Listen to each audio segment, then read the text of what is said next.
नमस्कार. स्वागत तुमचं द न्यूज लॉन्चर मराठीवर. मी अशोक वानखडे. इराण, इस्रायल आणि अमेरिकेच्या युद्धात अमेरिकेला भरपूर नुकसान झालं. अमेरिका म्हटल्यावर त्याचा जो गुरूर आहे, त्याचा जो गर्व आहे, तो त्याच्या नौदलावर आणि मग वायुसेनेवर. नौदल आणि वायुसेना म्हणजे त्यांना किंग ऑफ द स्काय आणि लॉर्ड ऑफ द सी असं म्हटलं जातं. पण या इराणच्या युद्धात अमेरिकेची बंद मुठ्ठी खोलली आणि सगळी पोलच खोलली गेली. या इराण, इस्रायल आणि अमेरिकेच्या युद्धात युद्ध नीतीचे कितीतरी जे आपल्याकडे जे भाकडकथा होत्या त्या सगळ्या समोर आणल्या, सगळ्या नग्न केल्या. इस्रायलचं एरन डोम कोणी तिथे जाऊ शकत नाही, ध्वस्त करून टाकलं. अमेरिकेचे इंटरसेप्टर, सगळे अमेरिकेचे एअर डिफेन्स सिस्टम नेस्तनाबूत केल्या इराणने. मग अमेरिकाची नौसेना, अब्राहिम लिंकन त्यालाच ठोकला. आतापर्यंत ते मानत नव्हते. कालच ट्रम्पनी सांगितलं की 17 ठिकाणीवर आमच्यावर हल्ले केले, कसं वाचणार. दुसरा मोठा एअरक्राफ्ट कॅरियर म्हणून त्याच्यात टेक्निकली आग लागली म्हणून ते रिपेअर करण्यासाठी इजिप्तला पाठवलं, त्याला ड्रोनने ठोकलं. त्यामुळं अमेरिकेची नेव्ही इस्रायली ड्रोन आणि मिसाईल समोर कशी कमकुवत ठरली याचं हे उत्तर उदाहरण. त्यानंतर F-35 कुठल्याही रडारवर ट्रॅक न होणार आणि जगातलं सर्वात उन्नत सिंगल इंजिन फायटर प्लेन, त्याला थर्मल टेक्नॉलॉजीनी क्रॉस करून मारला. अजूब, पूर्ण जगाला आश्चर्याचा धक्का इराणने दिला. F-18 पाडले. हवेमधला पेट्रोल पंप म्हणजे चालत्या विमानात इंधन भरण्याचं विमान, त्याला खाली पाडलं. ते इराण मधल्या विद्रोही गुटांनी, त्याला इराणचं समर्थनच, त्यांच्या मिसाईलनी त्याला हिट केलं.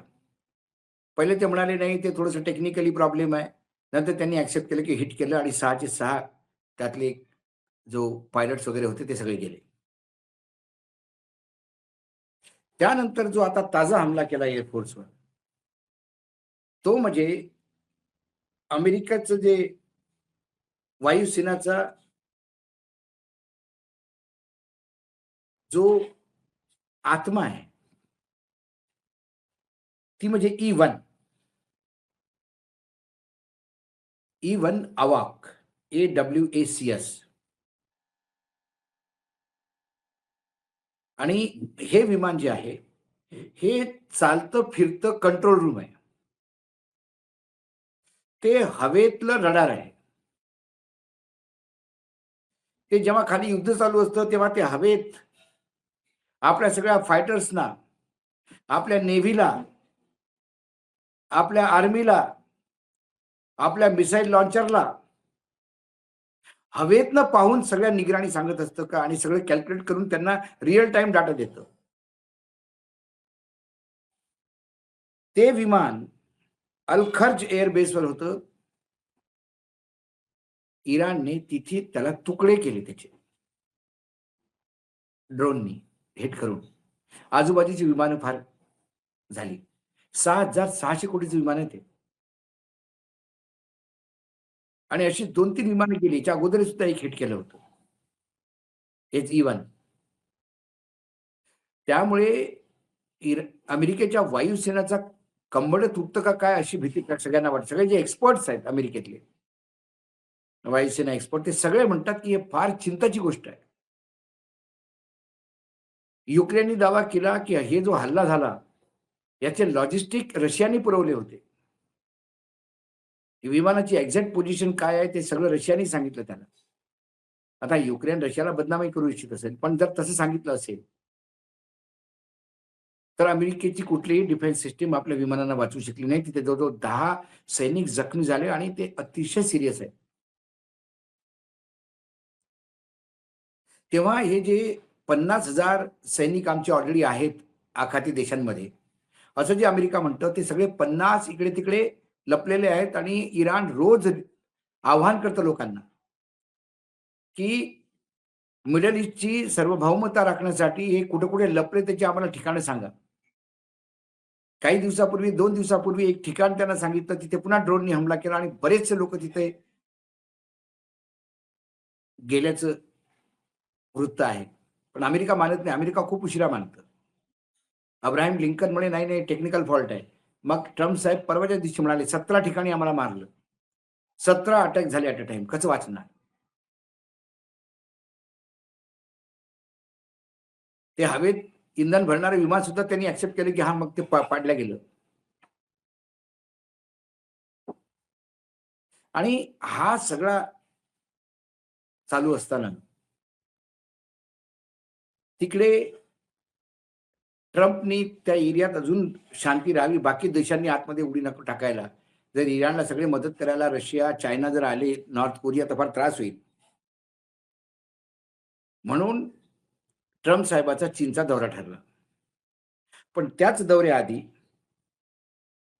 त्यांचे काही खासदार, 6 खासदार हे तायवानला जाणार आहेत.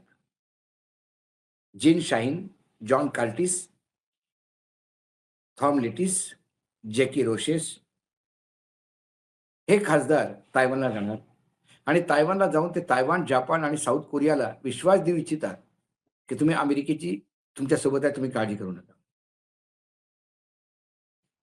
चीन तायवानला आपला भूभाग समजतो. आपल्या ताब्यात आहे असं म्हणतो. त्यामुळे तिथे कुठलाही नेता गेला, तर चीन म्हणतो, "आमच्या भागात तुम्ही आम्हाला न विचारता कसे आला?" त्यामुळे ट्रम्प जायच्या अगोदर तिथे चीन लाल डोळे करून जेव्हा पाहील, तेव्हा ट्रम्पला हे खासदार कसे गेले याचं उत्तर देता येणार नाही. दुसरीकडे उद्या जर चीनचे काही जहाजं इराणला माल सप्लाय करत होते.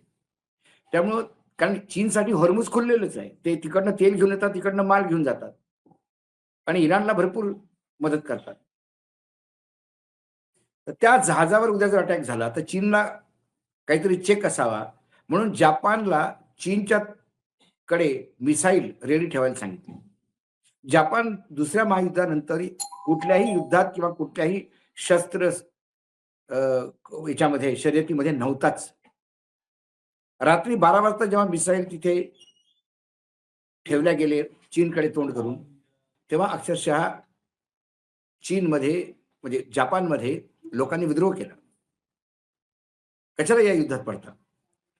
पण चीनकडे जपाननी आपले मिसाईल तयार ठेवले. त्यामुळे नॉर्थ कोरियानी जपानच्या समुद्रात मिसाईल टाकले आणि ते जपानच्या बिलकुल वॉटर जिथे त्याची पाण्याची समुद्री सीमा आहे तिथे येऊन पडले. त्यामुळे जपानही घाबरलं आणि नॉर्थ कोरियानी जपानलाही संदेश दिला आणि अमेरिकेलाही संदेश दिला. कारण नॉर्थ कोरियाच्या शेजारचा साउथ कोरिया तिथे अमेरिका आणि साउथ कोरिया यांची एक जॉइंट मिलिटरी एक्सरसाइज होती. त्यामुळं तो तसाही बावचळलेला होता. तिकडे तायवान आणि जपान याच्या मधात गस्त घालणारी एक मोठं नौसेनेचं जहाज अमेरिकेचं. त्याच्यावर जवळ 3,500 मरीन्स आणि कितीतरी एरोप्लेन्स म्हणजे फायटर प्लेन्स, एअर कॅरियर. त्याला या आखाती युद्धात आणण्यासाठी तिथनं अमेरिकेने शिफ्ट केलं. त्यामुळं जपान आणि तायवान आता बिना सुरक्षेचे तिथे आहेत. ती स्थिती पाहता चीनने आपली 16 नौसेनाची जहाजं तिथे उतरवली तायवानजवळ आणि त्यांचे फायटर जेट्स जवळ-जवळ 11 ते तिथे घेरड्या घालायला लागले. त्यामुळे तायवान चिंतेत आहे. तायवान अमेरिकेसाठी अहम आहे. फक्त तो बेसच नव्हे, तर सेमीकंडक्टरचं प्रोडक्शन तायवानचं हे अमेरिकेच्या उद्योग धंद्याचं म्हणजे इंडस्ट्रीजचा प्राण आहे. उद्या जर ते चीनकडे गेलं, तर मग सेमीकंडक्टरसाठी पूर्णपणे चीनवरच अवलंबून राहावं लागेल अमेरिकेला. त्यामुळे अमेरिकेचं बिझनेस इंटरेस्ट सुद्धा तायवानला आहे. त्यामुळे तो तायवान सारखा समर्थन करतो. आणि हे सगळं चालू असताना नॉर्थ कोरियानी एक सॉलिड इंजिनचं एक नवीन मिसाईल टेस्ट केलं आणि त्या मिसाईलमुळे पूर्ण युरोप आणि अमेरिका दंग झालं. कारण लिक्विड इंधनवालं जर मिसाईल असलं, तर त्याला इंटरसेप्ट करता येतं. कारण त्याला लॉन्चला वेळ लागतो. पण सॉलिड इंधनवालं जे मिसाईल आहे, ते काही मिनिटातच लॉन्च होतं. त्यामुळं त्याला हवेत त्याला अडवणारी प्रणाली नाकाम होते. त्यामुळं ते जर मिसाईल उद्या अमेरिका आणि युरोपमध्ये आलं, कारण नॉर्थ कोरिया ते अमेरिका, अमेरिकेच्या अक्षरशः कोण्या कोपऱ्यात जाऊन मार करण्याची त्याची क्षमता आहे. इतकी दुरी तो तय करू शकतो, जाऊ शकतो आणि मल्टिपल वॉर हिट करून जातोय. म्हणजे उद्या इंटरसेप्टर जरी त्याच्यावर आले, तर तो जर असा जसा आपण दिवाळीत फटाका लावतो आणि वर जाऊन तो फुटतो आणि कितीतरी असे त्यातनं निघतात. तसं हे मिसाईल जेव्हा हवेत फुटतं, तेव्हा त्यातनं कितीतरी बॉम्ब्स पडतात आणि काही किलोमीटर एरियात ते बॉम्बचा वर्षाव होतो अक्षरशः पाऊस पडतो. ह्या सगळ्यामुळे अमेरिकेत भारी विरोध आहे ट्रम्पला. इराण कुठेही कमी पडत नाही, त्यामुळे ती एक चिंता.